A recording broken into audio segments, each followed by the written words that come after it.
It's very interesting this year, isn't it? Because we've got some amazing headliners, but no women to be found. It's caused some controversy, hasn't it?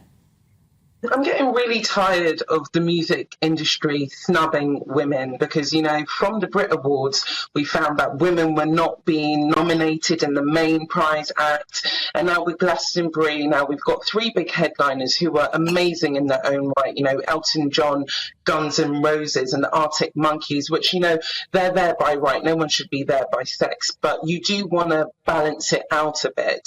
And Emily Davis, who is the organiser of Glastonbury, said it's a wider industry problem. She said at the end of the day, she hasn't managed to secure a female act because of music labels. Music labels are not putting forward their female acts to get on stage. And it's a lot of politics towards why we're not seeing any female acts this year. She's hoping by next year they should secure someone.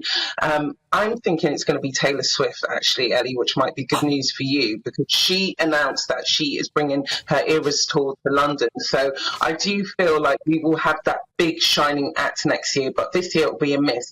But that's not to say we won't get a few surprise guests. Elton John, this is going to be his last UK tour date as a part of his farewell Yellow Brick tour. And he said that he's going to be bringing some surprise guests. So I'm hoping we're going to get some glamorous females on stage. But we do have the likes of Lizzo, who will be performing on the Pyramid stage. And then also we've got Debbie Harry, who will be there with Blondie.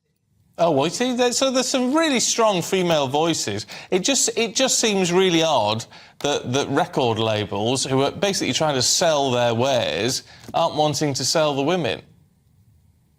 Yeah, well, Stephen, I feel like it's a bigger conversation that has been happening in the industry right now about sexism and female talent not having that equal footing as their male counterparts, which is a shame because it's 2023. There's loads of good female acts out there, and I'm sure Glastonbury, with all its power, all of its might, they could have, you know, got secured at least one person, one female, to headline the Pyramid stage. You never know. Maybe they can squeeze Queen Bee on. Well, she's already done it, hasn't she?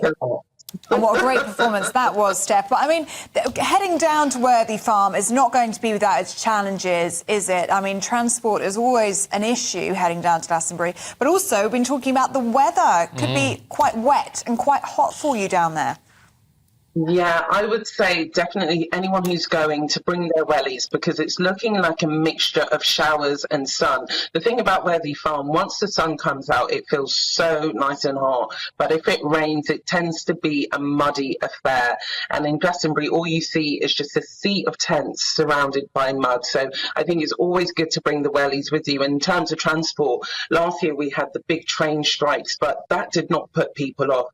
This year is expected 200,000 people are expected to make their way to Worthy Farm from today. So they are going to be getting there by coach, train, by cars, but the festival have said do expect traffic.